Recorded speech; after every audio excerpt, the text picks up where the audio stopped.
The time is now 6 o'clock. I'm going to call to order this meeting of the Liquor Control Board.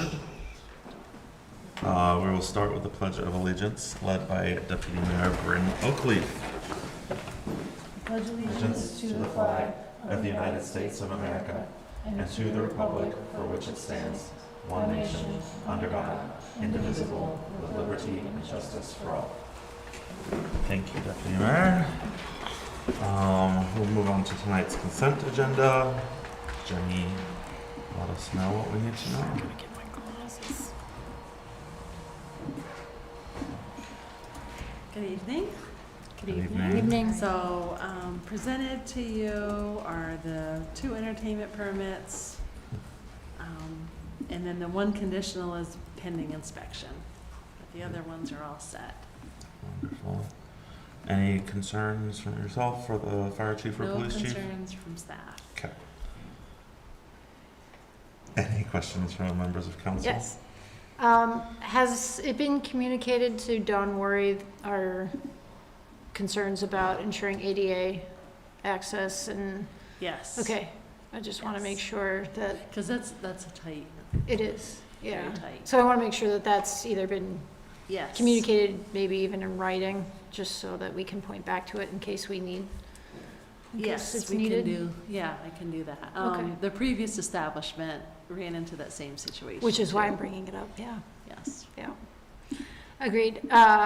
Just hopefully there are no issues, but again, if, just in case, it might be good to have, be like, as a condition of the permit, we need to make sure, and as a reminder for everybody, that ADA access and spacing is adhered to. Okay. Yeah, Will that would be do. my only request. Other than that, I don't have any other questions. Thank you, Deputy Mayor. Any other councilors? None.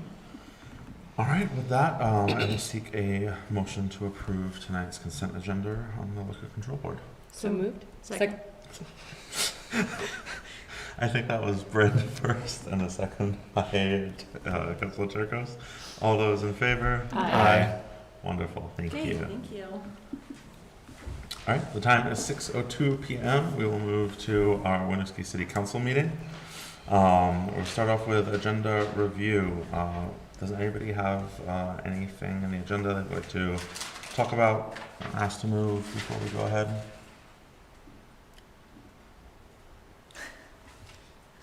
Are you going to change that or no? Sorry, I don't know if I should. If it's not needed. I mean, I'll you've bring brought back. it up, so we might as well pull it. It won't take Okay. long. It I won't did take long. email Angela, so she will probably answer here shortly. Okay. And I'm seeing I've totally missed an email, so. I think it was it payout warrant February? Consent agenda D. Yeah, The only questions I had questions about the credit card transactions because the dates don't line up with what okay. makes sense. So did you want to pull that out, or did you want it to be put onto Yeah. next agenda? And pull it out. It should take Okay. 30 seconds to chat about. All right, so, and I also need to pull out as separate items G and H. All right. So, a motion to pull out item D to make that our first item after consent. And, Sorry. go ahead, Because you need to abstain, right? yeah. You could just not vote if you, if you That's wanted to true. save the time, that's all. Yeah, let's do that. Yeah. All right, so we'll just pull out D. And that will become the first item after our consent agenda of our regular items. That given? Any other questions about reviews or changes? No? Okay. So I will seek a motion then to approve the consent agenda with item D removed. So moved. Seconded. All those in favor? Aye. I am abstaining. All right. Council reports. Councilor Ogilvy. Lovely. Okay, so this week's Municipal Infrastructure Commission meeting was canceled in hopes to encourage attendance at the upcoming bridge meeting happening on Wednesday, April 29th from 5 to 7 p.m. at the Winooski School District. We hope all residents are able to attend and learn more and ask questions about the upcoming bridge project and ask questions about design and timeline for it. At our next Municipal Infrastructure Commission meeting will be held on May 21st, where we will welcome our newest member, Anna Vold, Nice. for commissioner. Awesome. Councilor Jacobs. Sorry, I'm in a different screen. Here we go. There was an inclusion and belonging meeting, my first inclusion and belonging meeting last Monday. We had Simone Bedford from the Chittenden County Regional Planning Commission, who did an incredible presentation, and we're looking forward to partnering with her more.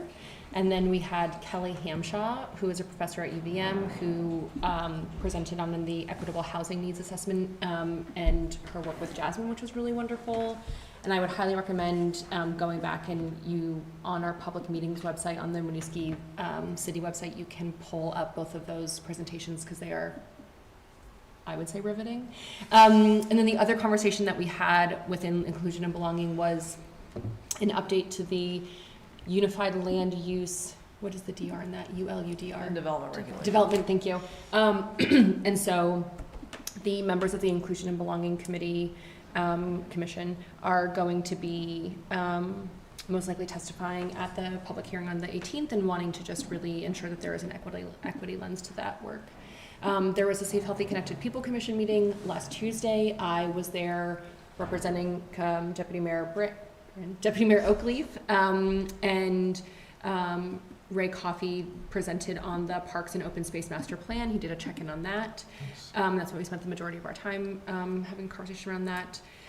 The Downtown Winooski Commission Board of Directors moved their meeting to this Wednesday, and so we will meet on this Wednesday, and I will report back there. I will say that the Downtown Winooski, their board chair, Laura Wade, has been doing a lot of work to have community roundtables, and I've been really grateful to be able to join members of our business ownership and sort of managers of local Winooski businesses. And so I was grateful to join 2 of those, and we'll be having our next one with Elaine here at City Hall next month, and I'll be joining that as well. Awesome. Thank you. Thank you. Deputy Mayor. Sure. Councilor Chirkos and I had the opportunity to meet with the Council on World Affairs today, and we met with a group of lawyers and policy representatives from North Macedonia earlier today. It was a really lovely meeting. It was brief, just under an hour, but it was nice to be able to welcome them to Winooski and to share a little bit about our history and our governance structures. And they went on to meeting this afternoon with some folks in Burlington, and then we'll be spending the next couple days in Montpelier at the State House. So I did welcome them back, and to hopefully explore some of our businesses here as well. So it was really lovely meeting. Nice. Yeah. The Housing Commission will have a joint meeting this Thursday with the Planning Commission, and the primary topic for that event is on building typologies. That will be online as well as here in City Hall, and everyone is encouraged to attend. Wonderful. Councilor Goodrich. The Finance Commission will next meet on May 12th at 6 p.m. here at City Hall for a review of the proposed procedure for competitive purchasing and solicitation. And a reminder that I will be out of town and unavailable for our next council meeting on May 5th. Wonderful. Thanks for that reminder, Elsie. Planning Commission did not meet 2 weeks ago because we are having an extra long meeting this week. They will be meeting at 5:30 as opposed to 6:30 so that they can really dive into starting the work and making the necessary changes for what we heard about the other day at council in terms of character of the neighborhood. So working on those different things that Revi had mentioned to us. So they recognized they were going to need a lot of time for that, so opted to do one big meeting. So again, that will be 5:30 at City Hall for folks who want to attend. It will also be available online. Do you want to mention our meeting next Monday? Sure, I'm happy to mention that. We will have a special meeting next Monday, a city council meeting, where we will be discussing the commissions. Overall, it's we haven't discussed the commission makeup in a while, so we want to look at that. We've talked about it for a couple of years now, but especially now that we have so many newer faces on council, we thought this would be a really good time to dive into that work. So we thought it would be good to have a special meeting solely dedicated to that, so that we could actually spend some time on that. It will be at the regular city council time. Well, 6:30 is the Oh, start time. 6:30, thank you, yeah. Is that correct? That's what I recall. It's funny, I have my council calendar here and I have it in my personal calendar, so just a second. No, I have it at 6. I would too, yeah. Okay, great. I will not be late to my own meeting. So, 6 o'clock on the 27th, if Glad folks I are asked. interested in that conversation. Elaine, city updates. Yes, a reminder that the O'Brien Community Center and Winooski Memorial Library renovation will begin this fall, if all goes according to plan. The library will be closed for the month of May and will reopen in June at 65 Winooski Falls Way. That's the space formerly leased by Commodities Market. To view the important details about this process, please visit winooskivt.gov/news. To view the important and if community members wish to support the redevelopment of the O'Brien Community Center, you can make a gift online at getahome.org/donate-OBRIEN for O'Brien. The Burlington Winooski Bridge Project team is excited to announce that it will be hosting an open house on Wednesday, April 29th from 5 to 7 p.m. at the Winooski School District. Project staff will share information about the project, answer questions, and gather feedback about park and landscape aesthetics on the Winooski side. Stop by to also learn about efforts to keep local businesses and the broader community informed and engaged as the project moves towards construction. This event is free, of course, and open to all. Light refreshments and kid-friendly activities will be provided. To learn more, visit Burlington Winooski Bridge, all one word, .com. Burlington Winooski Bridge.vtransprojects.vermont.gov. That announcement is also on the website at winooskivt.gov, so that you're not having to scribble down that long address. Please join your neighbors for Green Up Day in Winooski on Saturday, May 2nd, 2026. Pitch in and enjoy this annual statewide tradition by cleaning up public spaces in the community. The city, thanks to our Community Services Department, is hosting 2 opportunities to green up. If you want to green up from the Senior Center, you can visit there at 123 Barlow Street between 8:30 a.m. and 12 p.m. to pick up bags, gloves, and safety information. And then green up any littered area in Winooski. Staff are available to pick a spot, help you pick a spot.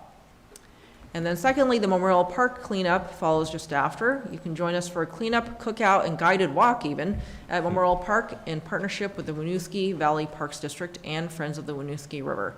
That's from 12 p.m. to 2 p.m. In order to get there, if you haven't been to Memorial Park, you would enter from Elm Street and park behind the long building that's there. And for full event details, you can visit winooskivt.gov/greenupday, all one word. Thank you. All right, we will move on to our regular items. We will start with our new regular item, which is the approval subsequent to payout warrant February 2026. Yes, so Angela did make the correction that Eli pointed out. So if you want to approve it with this new enclosure, you can do that. Okay, perfect. The only difference is the dates were initially 2026 for all of these, but the transactions were 2025.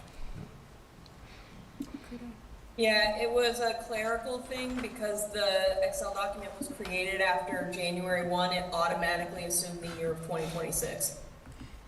Yeah, that makes sense. Great, thank you. All right. Thank you. All those in favor of approving the document now with the updated changes? Or a motion, I should say. So moved. Seconded? All those in favor? Aye. Wonderful. Eli, thanks for pointing that out. All right, now second regular item, the treasurer's report, a discussion of fiscal year 2026, quarter three. John, welcome up. Good evening. John, I think you can actually, does he sit there? He's- I don't know, it's up to I you. always go here, but I can Yeah, you go can over. just, yeah, no, that's fine, just sit there. Okay, I was just finishing this up. Good evening, council. Okay, so I'm here to present some key takeaways from the third quarter of the FY26 Treasurer's Report. So I always start with this part. As a reminder, specific details to support current forecasts for Q3 FY26 can be found within the respective financial report on the City of Winooski website. Please bear in mind that this is a quarter three report and is guided by financial activities we realized so far, and therefore is subject to change as we progress through the year. But this is a special one. This is Q3. This is the last one of the year. So this is supposed to be the most accurate, technically. So based on the third quarter financial results, the city's general fund is projecting an annual surplus of approximately 0.3 million, resulting in a year-end fund balance of 3.5 million, a year-over-year increase of 9%. Since the first quarter, the projected year-end surplus has declined, moving closer to the city's break-even point, which typically happens as we move forward throughout the fiscal year. For comparison, the prior fiscal year concluded with a net fund balance of 3.3 million. So it's started with 3.3 and we're projecting to end with 3.5. Annual general fund revenue is projected to total 12.1 million, exceeding the adopted budget of 0.8 million. The city's primary revenue source, property tax, is expected to generate 8.7 million in line with budgeted projections. This hasn't really changed throughout the year. Revenues above budget are largely attributed to higher than anticipated investment interest earnings. I don't know about now, this past month, but as of March 31st, consistent with FY25 performance as well as proceeds associated with the sale of the O'Brien Community Center to CHT. As the third quarter of FY26, the city's financial condition remains stable, very similar to since last time I was here, since Q2, with most funds projecting positive year-end balances and a positive cumulative net position across all funds. So the net of all the funds across the board equal a positive number. The general fund continues to reflect a modest surplus, a healthy fund balance, although the forecast has narrowed, as I said before, narrowed since the first quarter as expenditures and capital activity have progressed throughout the year. Cumulatively, the net balance across I just said that, sorry, I was just fixing that part. So it remains positive despite the expenditure pressures throughout the year due to ongoing investment in major capital projects, most notably, as you all know, the Main Street Revitalization Project and the Abenaki Garage initiatives. This is evidence that, in my opinion, the city has proactively managed these pressures through the strategic use of bond proceeds and investment strategies, helping to mitigate their financial impact. I'm also pleased to report that the city has completed its FY25 federal compliance audit, receiving an unmodified opinion with no material weaknesses or significant deficiencies identified. Good job, Angela and team.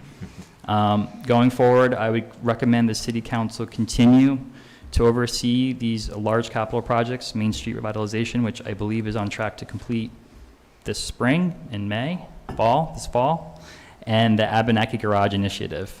In addition to the biggest shift I saw from Q2 to Q3 was the delay in the sale of the second lot for the parking fund. So that was the biggest difference, I'd say. So just making sure that sale happens, I think in FY27, perhaps. I don't have timing on that, but it not happened yet. That's all I have. Any questions? Thank you, John. Angela, I see you've popped on there. Yeah, the agreement with Doug is that he has to pay the final purchase price when he gets the certificate of occupancy for the second lot. Okay. Thank you. I wasn't able to get you this earlier, but in the special revenue funds section, it talks about the pressures from overtime demands. Is that still police department? Correct, I believe so. I think there's some, the biggest number from overtime is, I believe, from police department. Okay. Yeah. And then I know there's a short period of time where we were fully staffed, like I think last month, but that's changed since, so it's a little bit in flux. Okay. Thank you. Yeah. Counselors, Brent, I know that you had sent some questions, but did you want to address any of those? Can I just add a caveat? It's Yes. actually from dispatch for a change, not from, Okay, not from patrol. okay. Oh, okay. Is that within the police department? Yeah, okay. I just see the department. Yeah. Fair enough. And some of our overtime wasn't as a result of a vacancy, but a long-term outage. Okay, great, thank you. Brenda.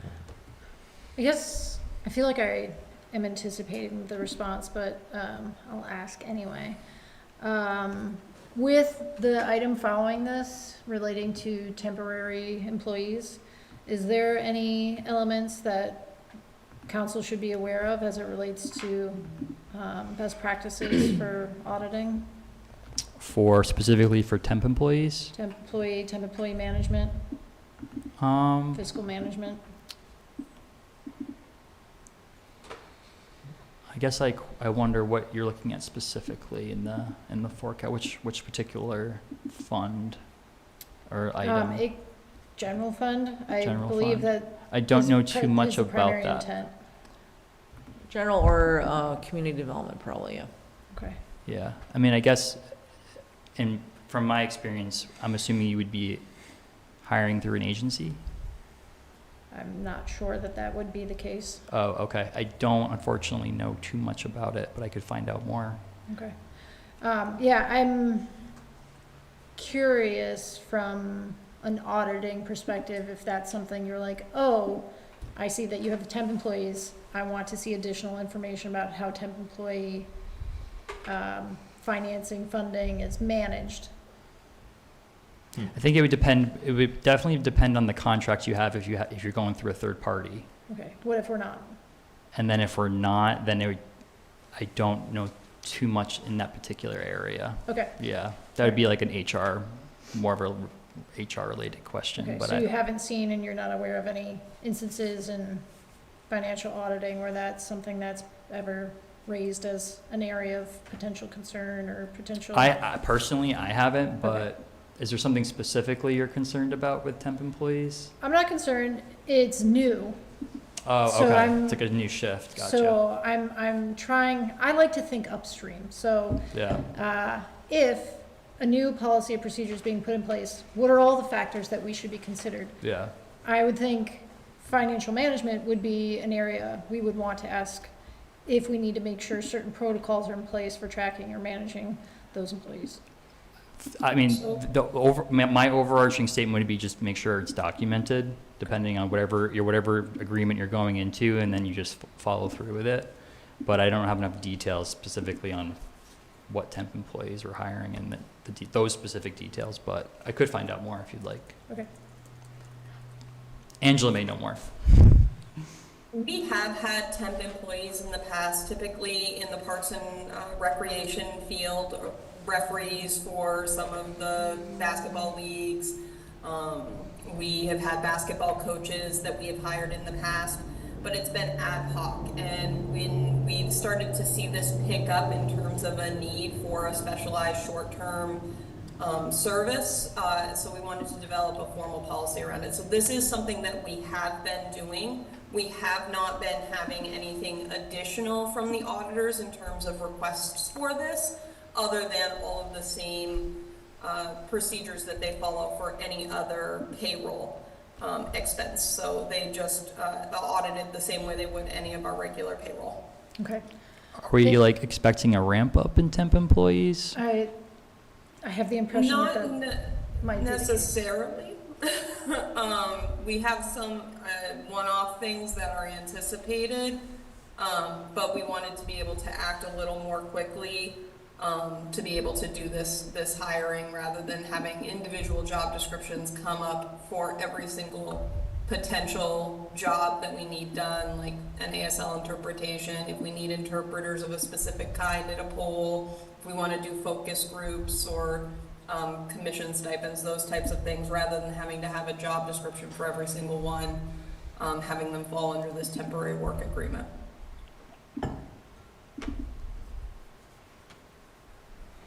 Sorry, I couldn't better answer your question. No, I'm glad I asked, because I actually didn't get an answer that I anticipated, so. I do know if you go through an agency, I'm not saying that Winooski should do this, but you're more covered, because then payroll and everything happens through that agency and won't necessarily be, I mean, from my experience. Yeah, I'm not aware, I don't have the depth of knowledge to say like, well, what about these instances that I could point to that have happened in other municipalities or, government entities, with the government entities. Just brings up my spidey sense a little bit, I guess. For sure. Any So- any change or shift, right? Yeah. Exactly. Yeah, so, given that, like, not having a policy, of limited ad hoc use, now having a policy giving room for greater use, thinking about what are areas of risk that we may want to just be cognizant of, or make sure that we For remember sure. to ask questions Yeah, about for sure. in the future. I would just say number one, documentation, but I know Angela's good at that. Yes, So I'm excellent. pretty sure on her Although wallet, she I- has a you sign know, that says document it. Hopefully Angela retires at a very old age with the city of Winooski. It's not close to retirement yet. No, Just that's don't what I'm give her any ideas. So hopefully, there are no changes in that role anytime soon. Thank you. Do you want John to look more into it? Oh yeah, happy to if you'd like. I don't know that, nobody else seems to be as concerned as I do, so perhaps it's not, worth your time. Yeah. I don't know. No, it's definitely a good question, and if something feels off, it's good to. I agree with you, like your spidey sense. Yeah, Yeah, it's just. those are the areas they may be Questions leading to looking. more questions. Yeah. is- And like Angela said, if it makes you, I've never been involved in an audit where they were specifically looking at temp employees. Yeah, I think for me, I always regret, I wish we would have thought of this earlier experience, so I try to do more due diligence on the Yeah. early side of things, Yeah. rather than having regret on the other end. Yeah. Right. Thank you. Yeah. Our investment income, that's primarily held in like mutual stocks and things like that, or is it in the competitive stock market? See, I know we hold a bunch in CDs. It's a deposit. Yeah. CDs Yeah, CDs only. Yeah. Angela. Thanks, Angela. I haven't seen that expression very often. Our investment policy is very strict. We have zero risk tolerance in our investment Love it. policy. Yeah. That's what I believe. Which is probably good this past month. Yeah, when John. That's why slightly when I was referenced, writing we this and then wondered that what happened it with the would be like. market Yeah. recently, it was like, Okay. but Now Yeah, it's we rec have on the- guaranteed return, but it's not necessarily going to generate as much of a return Right. as if it was in Yeah. stocks or something like that. But the You've rates still have done been- very- You've still done very well, Angela. the rates have been high though. I think the rates have They been have high been pretty for good, CDs, and which they has are been good. definitely more than we would earn just having it sit in our bank account. Right. Yeah. Which is the old system. Yes. Yeah. Counselors, any other questions? I have a follow-up question. I was kind of new coming into this, so I'm curious to hear what you would think. So we're running a surplus. Sounds like a majority of these. Actually, it looks like all of these funds. Not all of them. Which one are we not Just the net. The net. The net. Yeah, if you added them all together. I think there's on that last page, the report page, there's a total there. And they're all netted together. I think it's like 0.4. So the total net, we have a surplus of. Yeah. So what? Yes. For our estimates, what is too close to comfort for the budget for a surplus, and like what is too much? I guess, what you've seen. I mean, I would say in terms of Sure. city government, getting as close as you can to balance, and not having too much of a surplus per se, because Okay. you want to balance that. But then the way things are going with all our capital projects, we don't want to get too close. Yeah, I didn't know if it was like a I don't think there's a specific rule of objective thumb. of trying to get plus or Yeah. minus 3% or like a Yeah. plus or minus 1% or Yeah. something like that. Yeah. Okay. Maybe, I mean, management might have a better idea of what their goal is, but Okay. it could vary. Yeah. Another comment about that is, if we were to get it right, given labor trends, It might mean that we were budgeting for vacancies, which we don't want to do. That happened in Winooski before, and and then we were really fortunate to actually fill all the positions, but then we were in a pickle. So that's generally absolutely true, of course, but just that little asterisk about when some of it is due to vacancy savings. You don't actually want that. Gotcha. And you should be budgeting for full staffing. Angela, does our policy have something for a target for surplus? We have a targeted reserve balance. It's basically our operating reserve. We have a goal of 30 days cash on hand and a stretch goal of 45 days cash on hand, which we met and exceeded long ago. Anything above that 45 days cash on hand is eligible for assignment by council to one-time and capital costs. Right, so that's at any given point we should have that much, as opposed to every year Yeah. we would want to aim for a percentage. That's not. Yeah, we generally use 45 days as our benchmark because that's when our first big income for the city comes in after the start of the fiscal year. So by August 15th, we'll start seeing tax revenue come in, and we just want to be able to float ourselves until that first revenue comes in. Okay. Thank you. Any questions? All right, this is just on for discussion, so thank you, John. Thanks, guys. Have a good night. Yeah, you too. Thank you. All right, our next item, also a discussion, overview of temporary work agreement policy. Is Jesse online? I am Yep. here. Good evening, There everyone. she is. Almost evening. Good evening. All right, so we touched on it already and kind of got into it, but I'm just here to present the policy we're putting forward. The city has and will continue to need temporary employees for tasks that make these positions unlike regular employees and not like contractors.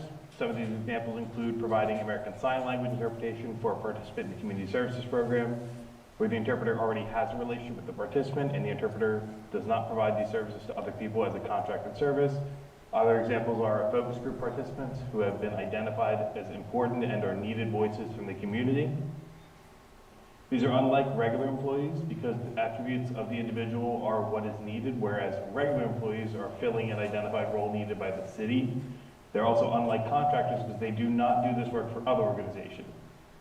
The policy we're putting forth defines temporary employment as at will and limited in duration, establishes consistent documentation and onboarding requirements, clarifies compensation and employment classification, and also reduces risk by outlining legal protections and expectations.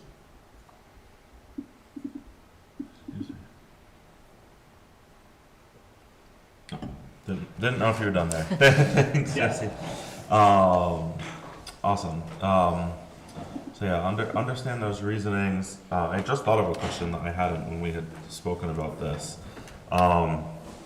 For interpreters, so for example, when I worked at the hospital, and obviously it's a little different because there's medical terminology, but you have to use somebody who is, sort of I forget what the term was, but like a certified interpreter. Proficient.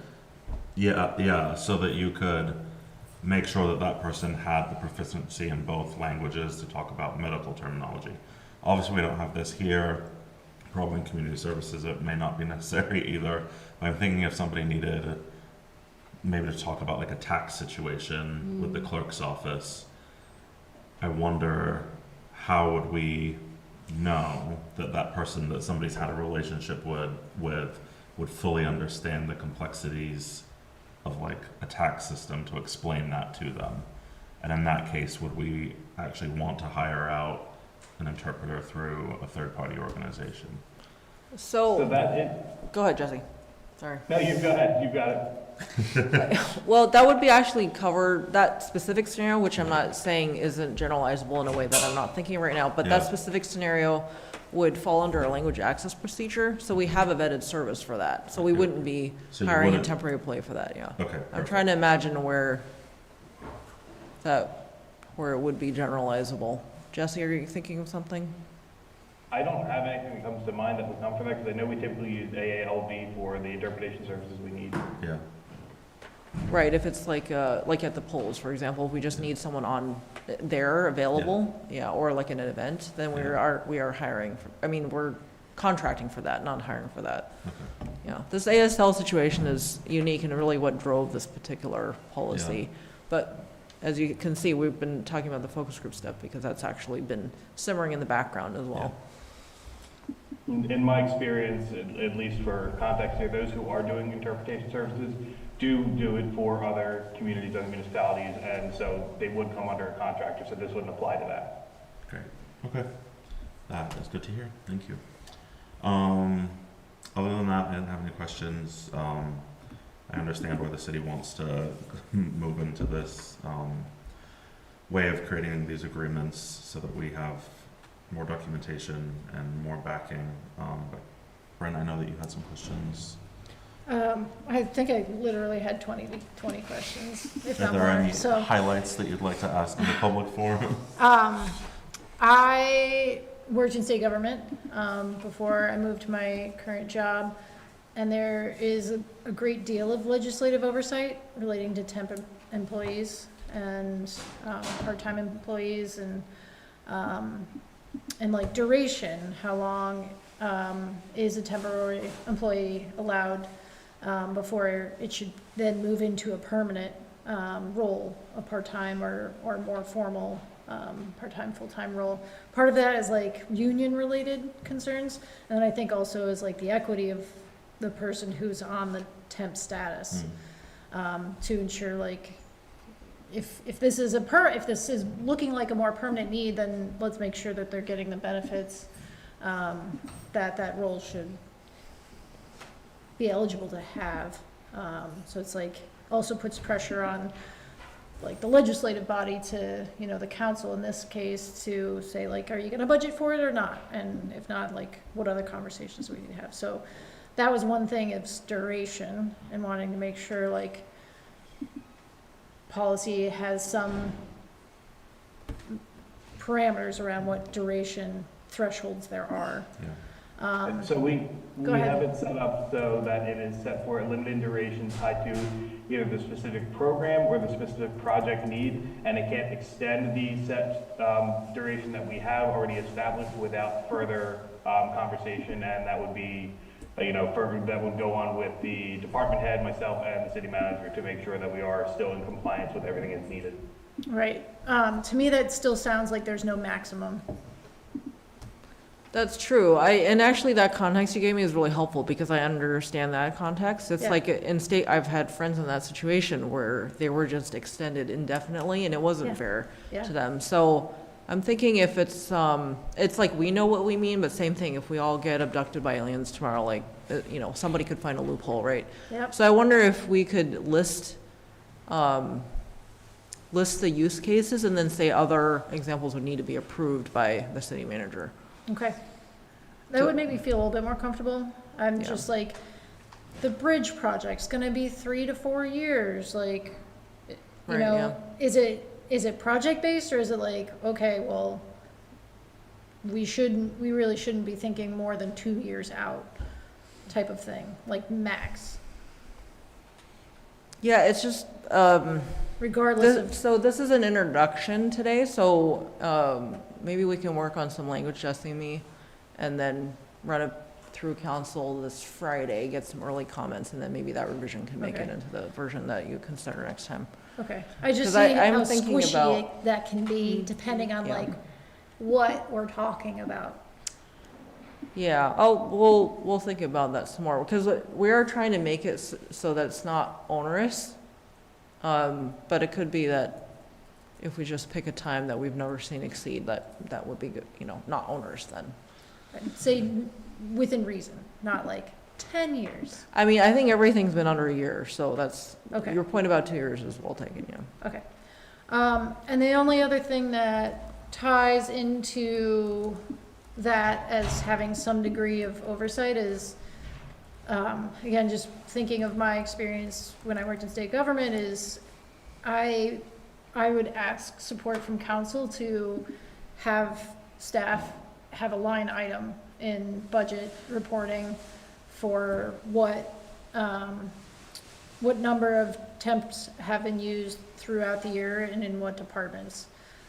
Again, so that helps with budget planning and being like, oh, wow, we started, like, when we adopted this policy, we were thinking of focus groups, and now we're utilizing it in this way. And maybe, rather than using 3 or 4 temps, we should actually dedicate funds to one full-time employee type thing. So it's just the ability to have the data to help inform future budgetary decisions. So that's where I would be, and hopefully that would add, if there's concerns about labor demand and ability to meet that request, then I'd say bring that sense of what that would, how onerous that would be, so that we could have that discussion.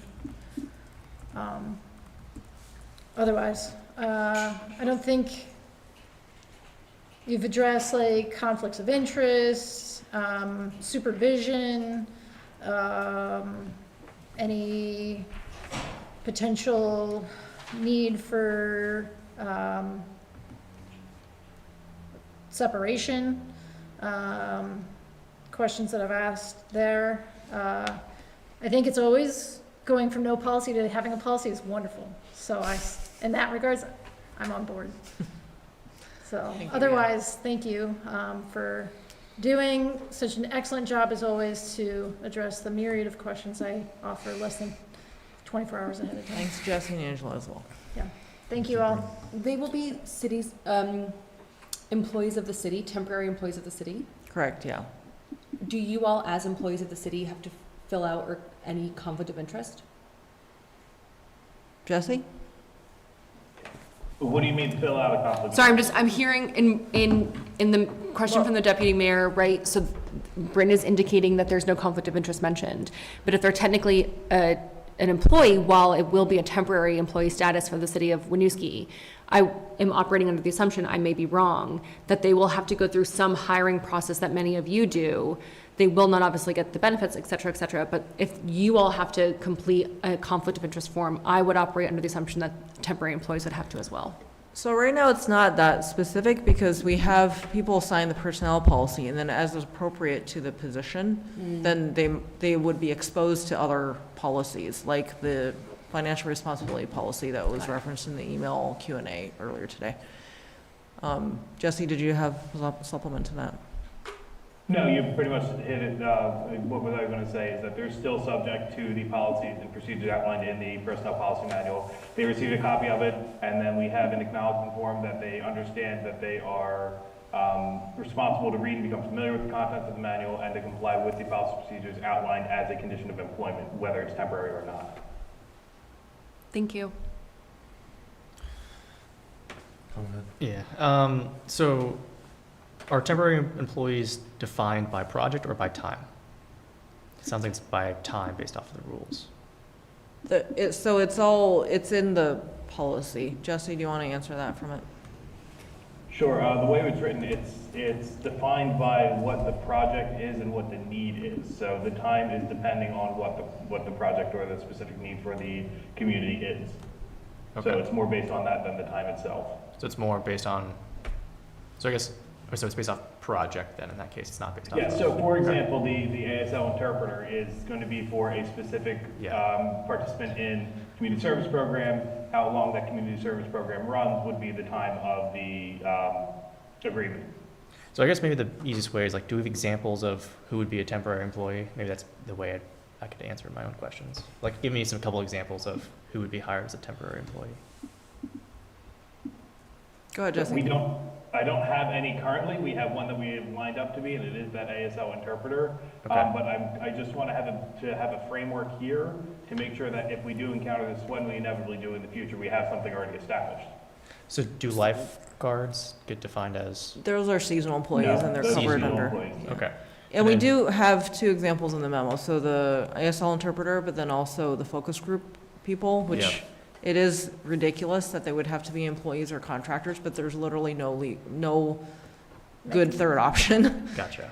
And then the other one that actually Angela brought up in the last agenda item was like coaches and referees, which we hadn't covered in the memo, in the cover sheet. Okay. And those wouldn't be considered seasonal, those would be considered temporary? I think it's because it would be by program and they don't, actually, I don't know. Angela, do you want to speak to why you included those? They're more ad hoc. We do not routinely employ them. We just occasionally need to hire them depending on what we're seeing. Oftentimes we'll get volunteers for some of those things, but in the lack of volunteers, sometimes they have had to seek out somebody to pay to do those things, but they are independent contractors. They don't do that work elsewhere, and so therefore they have to be employees. Okay. And we also talked about, like, in the past, we talked about co-ops and internships. Would that fall underneath seasonal, or would that also fall underneath temp? I think those would be regular employees. Regular employees, okay, through internship. Jesse? Okay, I'm just Those learning would about be these. regular employees. The minimum they would be was seasonal, but they wouldn't be considered temporary. Okay, all right. This is fun, thank you.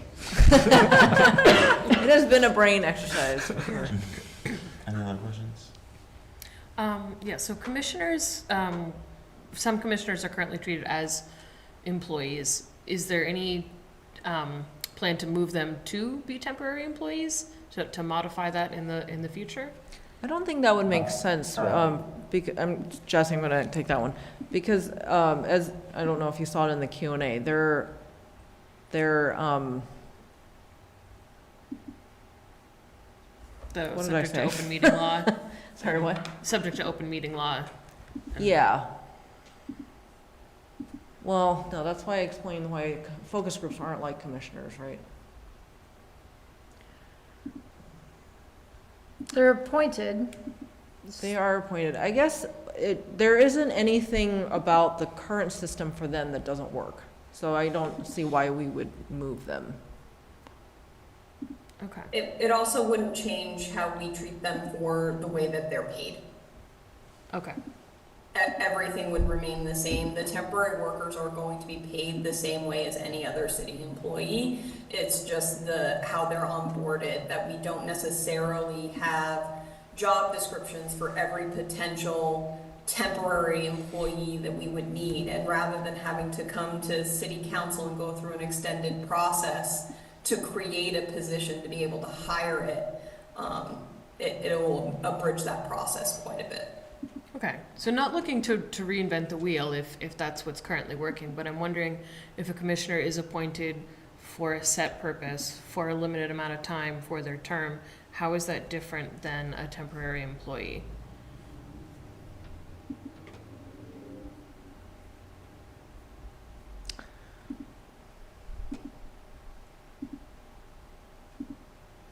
I think that is the reason, because generally you want, what's the word? You want policies to be minimalist. Like, you don't want to introduce something where you don't need it. So if we don't need it for commissioners, there isn't any reason to go through an administrative process to change that. It's not that there's a great argument that why they wouldn't be treated that way. It's just that, like, that's working, don't mess with it. Okay. I feel like it That's might. what's coming to mind anyway. Yeah, I feel like it just might create an inconsistency there if we're looking at defining a temporary employee and honing in what that time period is and what the parameters of that is. How are commissions distinct enough that they are being excluded? I guess I would say that, I mean, that's fair, right? So what's coming to mind is that a program is not a commission. Like, that's would be the distinction. Okay. The commissions also have that potential perpetuity because of the reappointment process. So we'd be essentially renewing it over and over if they continue to re-up for their seat on the commission. I guess the other way that they're different is that council appoints the commissioners, whereas Okay. these employees are appointed by me. Yeah, So that's another distinction. that's what I Okay. was thinking.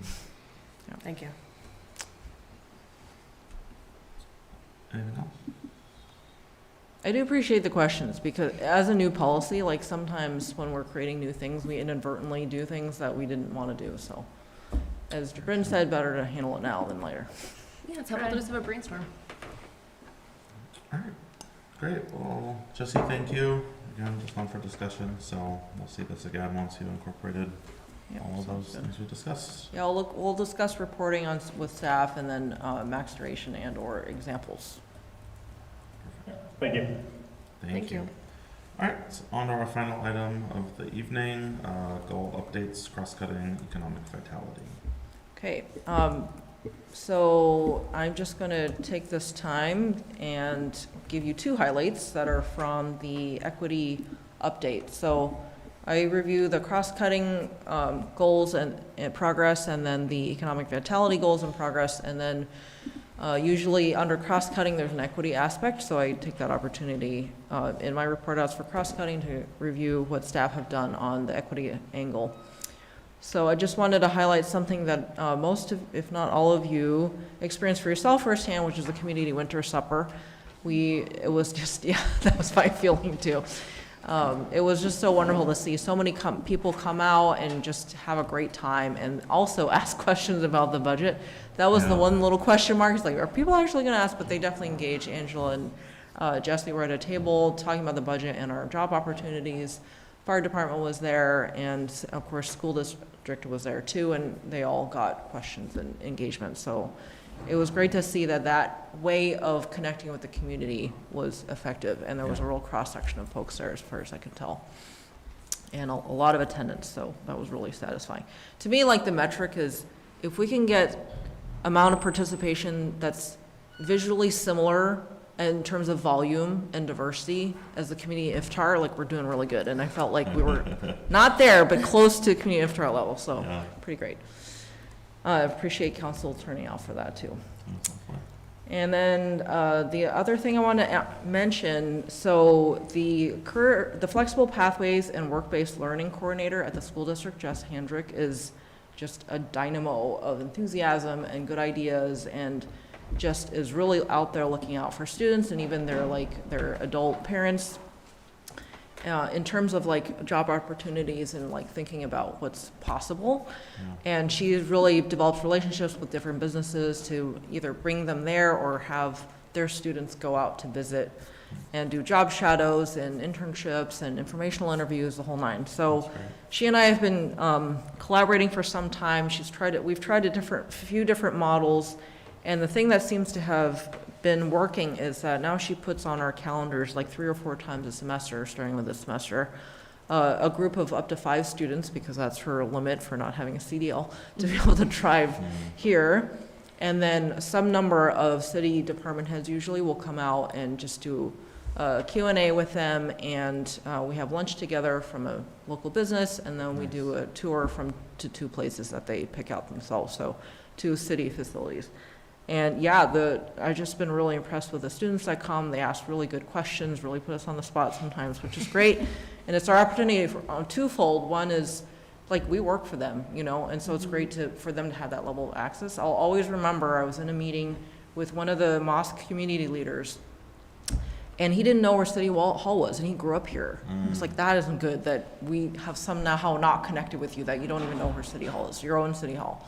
So it's good to have that kind of exposure. And then, of course, we all are, you know, nerds about our jobs. We love our jobs, and we think it's a good career path. So we like that opportunity to kind of expose them to it. I always tell people, like, I didn't even know a planner was a thing until I was in my mid-20s. So it's good to give that early exposure.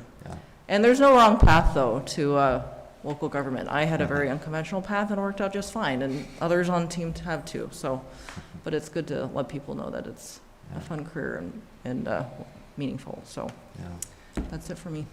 That's great. Thank you.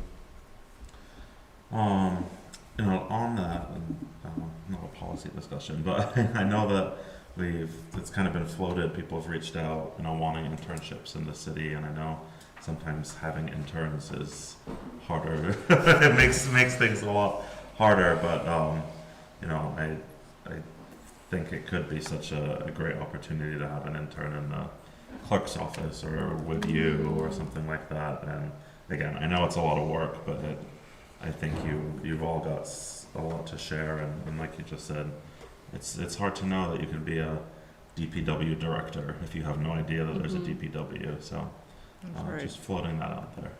So, yeah, I was just looking through my email because I think you were copied on one Yeah. recently from Razan.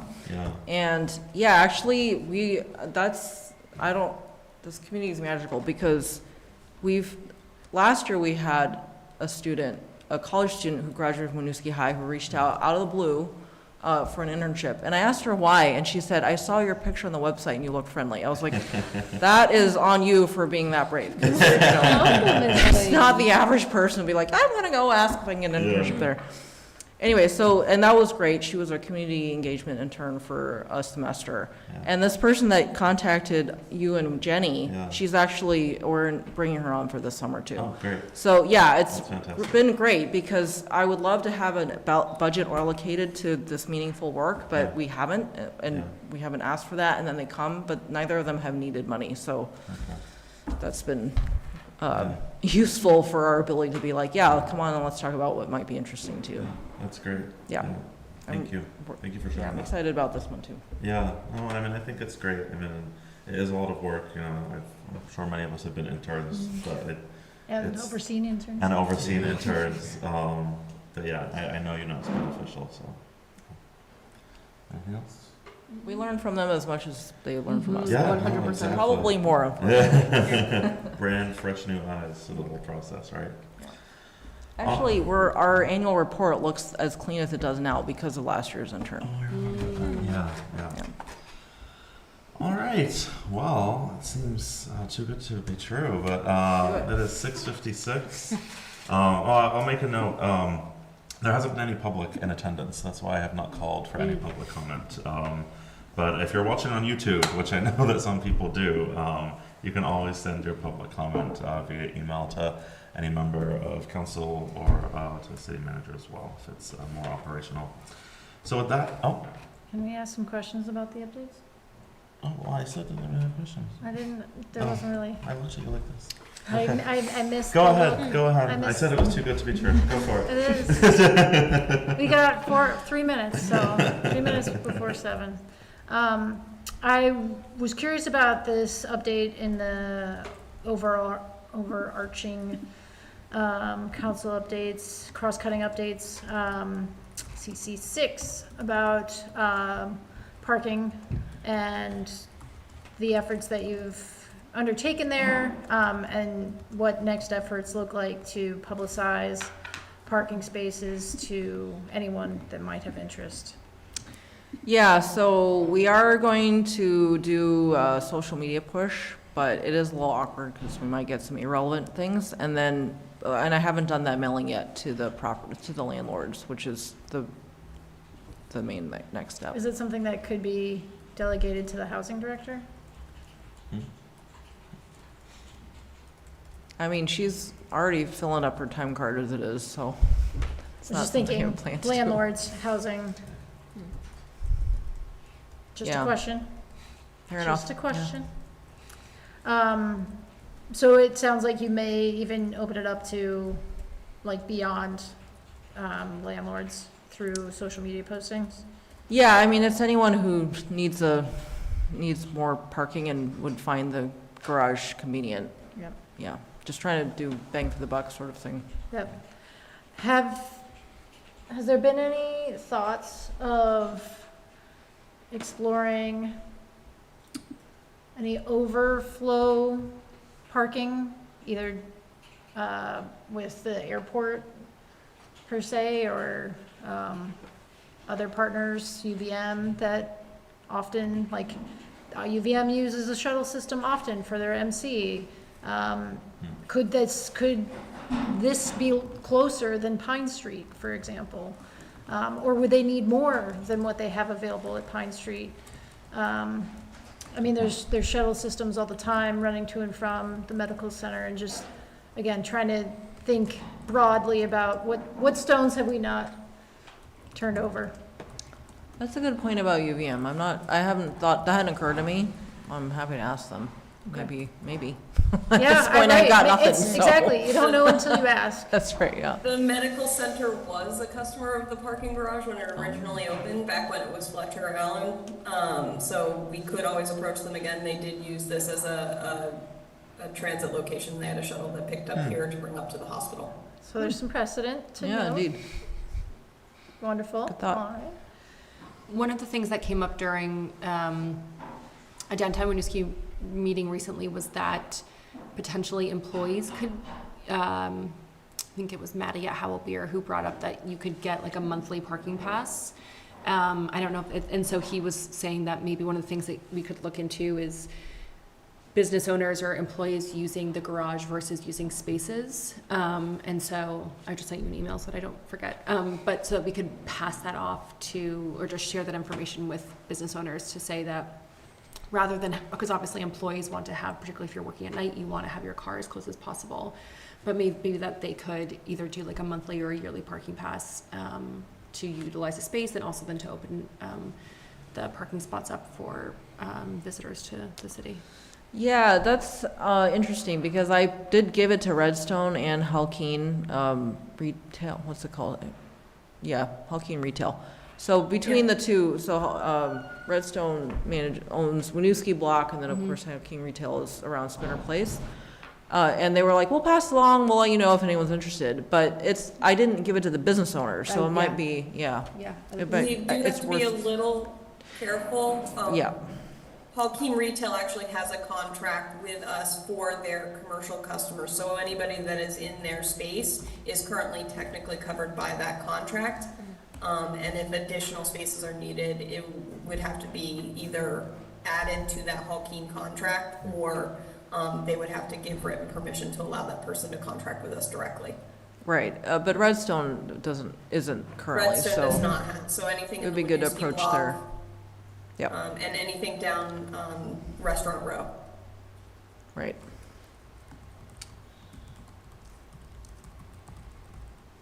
You're thinking something. I don't know the background of all this, so I'm just kind of gonna ask questions.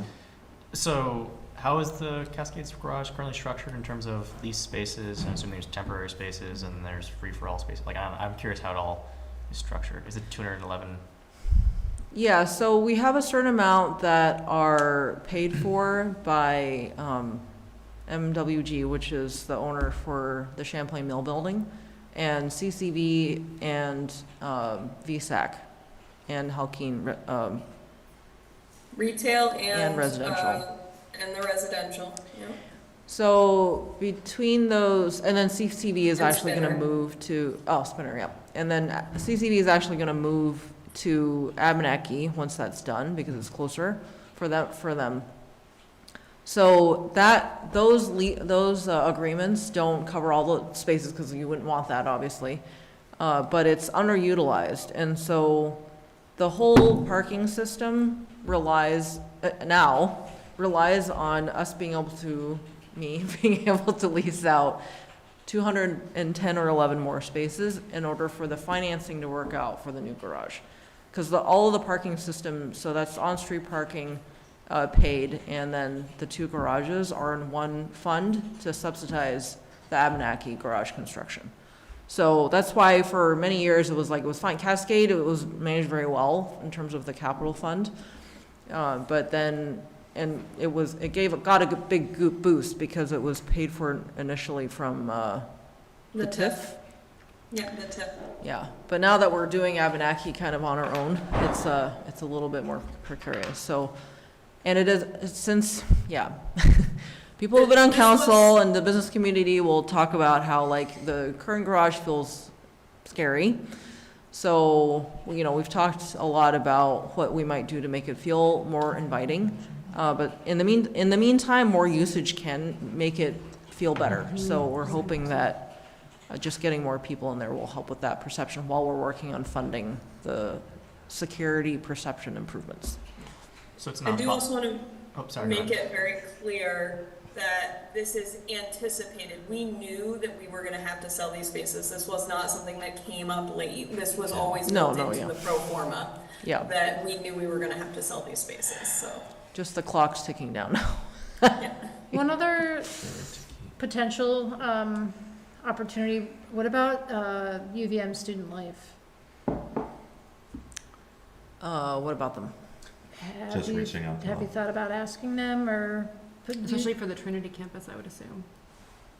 So Where's there are the training camp? students that are underclass and may be living or, not local to Vermont or even local to Vermont that are not able to have cars on campus. And they may have an interest in having a car accessible to them, but have no place to safely store it. My understanding of that is UVM doesn't want them to have cars because of congestion issues. But we want them to have cars. We do want them to have cars. They might not co-promote is what you're saying. Feel free Yeah. to reach out. I think they will tell you no, but There are other that's- channels. yeah. They At this may not point, co-promote. I am in rock turning Yeah, over mode, yeah, so yeah. I will turn over that rock, and They if may it's not no, be then it's willing to no worse than we are co-promote, now. But there are student newspapers and student social media Yeah. accounts that we You're might not be able wrong. to leverage. You're not wrong. Appreciate that, yep. Appreciate the brainstorm. Okay, Now, that was what I had about that topic. I don't have it. Appreciate it. if you're not able to get to that email and Jasmine is too full, I can also send that email. So It would take as little work as me actually getting to it, so I just need, okay. I will get to it. Maybe tomorrow for some of our meeting we can do the email together.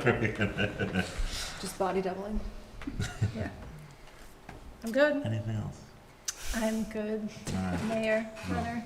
That's good. Deputy Mayor, Chief. In that case, the time is 7:06. I need to. I will call to adjourn Second. this meeting. All those in favor? Aye. Aye. Have a wonderful night, everybody. I did appreciate the new ideas, because